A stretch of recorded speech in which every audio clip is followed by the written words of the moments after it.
Patreons, hola a todos, ¿cómo están? Espero que muy bien. Bueno, acá estoy yo de nuevo respondiendo a las dudas que me hacen llegar a través del inbox de Patreon.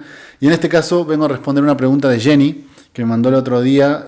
Me pareció interesante responderla en un video para que todos podamos sacar algo de esto.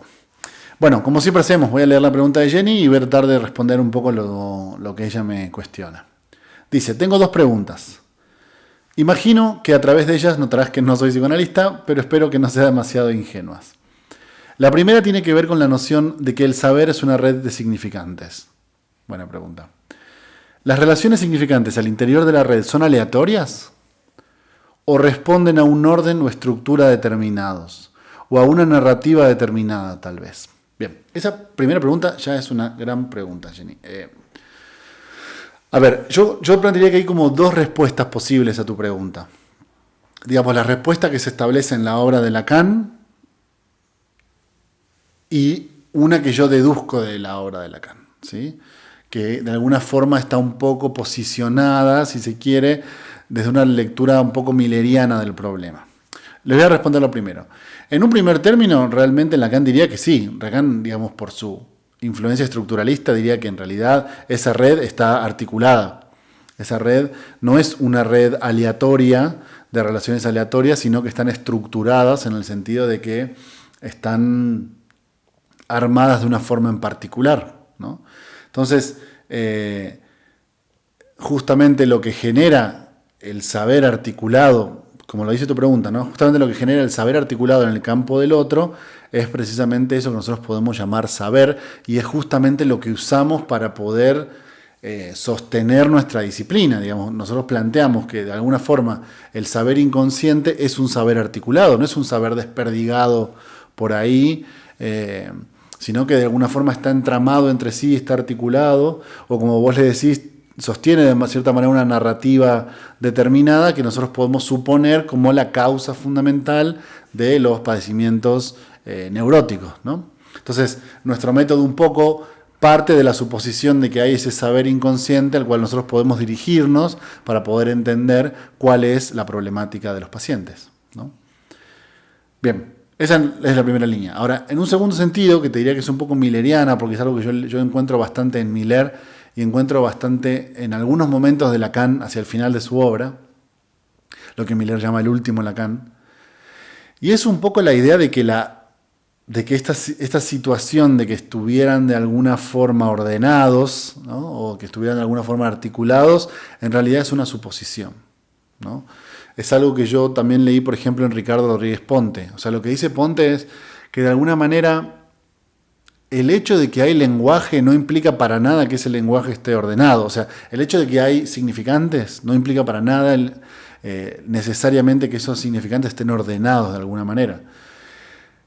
Pero hay algo que Lacan llama precisamente sujeto, supuesto, saber, ¿no? Que por eso no es únicamente para la clínica, también es una posición epistemológica que él plantea.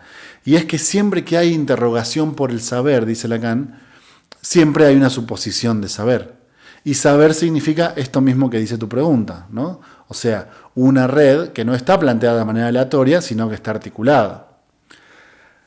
Ahora, necesariamente porque hay lenguaje, hay una red articulada, yo creo que no, ¿no? Y en ese sentido es donde me oriento un poco más para lo que te decía de Miller o de Ponte o incluso del último Lacan. Me parece que no. Y uno de los pasos centrales de la caída de la neurosis en el tratamiento es precisamente que el paciente entienda que no hay tal articulación de saber. O sea, que el saber no es un saber articulado, no es un saber unificado, no es un saber coagulado, no es un saber cristalizado. Son todas formas en que te quiero dar a entender lo contrario de desperdigado, ¿no? O como le dice Rodríguez Ponte, atomizado. En cambio, el fin de análisis, de cierta forma, trata de apuntar hacia la atomización del saber. O sea que en realidad no hay una unificación de saber, es decir, los términos no están establecidos de forma tal que tiene que seguir siendo así, sino que lo que hace el análisis es atomizar el saber, generar que esos elementos que están así organizados puedan ser organizados de otra manera, ¿no? Entonces, la narrativa que está determinada, cambiarla, ¿no? Porque si no, digamos, si no lo pensamos así, no entendería yo cómo puede qué efectos de cambio produce el psicoanálisis. ¿Sí? Bien, eso en cuanto a la primera pregunta. Y después la segunda dice, ¿cómo trabaja la clínica lacaniana el sueño, el chiste, el lapsus, etcétera? Si el concepto de inconsciente de Freud es tan diferente al de Lacan, supongo que el rol de estos términos, de estos fenómenos, el rol que estos fenómenos juegan en la sesión también será diferente. Sí, el gran, digamos, ahí depende, ¿no?, qué tanto uno tome de cada autor, obviamente. Si vos sos un lacaniano más freudiano, sos un lacaniano menos freudiano, eso dependerá, ¿no? Pero lo que sí quisiera decir que es la idea quizás más fundamental con la cual Lacan retoma estos elementos que Freud llama formaciones del inconsciente, es precisamente algo que ya está en Freud, pero que el mismo Lacan lo retoma con mucha fuerza, y es que en realidad todas estas son disciplinas textuales. O sea, a nosotros nos interesa el sueño en tanto que fenómeno neurológico, ¿no? O sea, como sueña un perro o como sueña un gato. A nosotros nos interesa el sueño en tanto trama discursiva. O sea que cuando el paciente viene y te lo cuenta, ya está hablando de algo en el orden del discurso. Y ese discurso se analiza igual que cualquier otro discurso, ¿no? Lo mismo con el chiste, lo mismo con el lapsus. Es decir, justamente lo que retoma Freud en el texto del chiste y su relación con el inconsciente es precisamente cómo el chiste, para ser gracioso, requiere de un desplazamiento y de un doble sentido, ¿no? O sea que el chiste de alguna forma es un juego de palabras, por eso Lacan lo retoma tanto. Pero en términos generales, lo importante para él es que va a formar trama discursiva. Entonces, cuando forma trama discursiva es prácticamente igual que cualquier otra cosa, ¿entendés? Un sueño es lo mismo que lo que pasó el otro día, un sueño es lo mismo que un recuerdo, un sueño es lo mismo que algo que se le vino a la mente y lo quiere contar. Entonces, si lo quiere contar, nosotros lo analizamos en los mismos términos discursivos que analizamos todo. Quizás hay una diferencia entre los dos autores, y es precisamente que Freud, para él, el sueño es la vía regia. La interpretación de los sueños, dice Freud, es la vía regia hacia el inconsciente. Pero porque claramente, que está implicado un poco en tu pregunta, claramente en Freud opera la noción de represión, ¿no?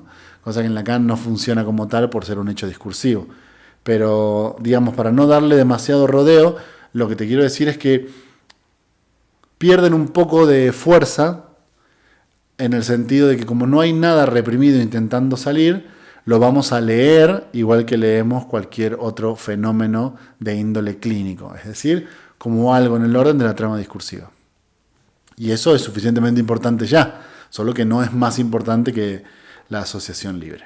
Así que bueno, Jenny, muchas gracias por tus dos preguntas, realmente muy interesantes. Patreons, muchísimas gracias a todos. Ya saben, pueden escribirme a través del inbox de Patreon y yo trataré de responder sus preguntas armando un video como este que hice para Jenny. Muchas gracias a todos y nos vemos pronto. Que estén muy bien.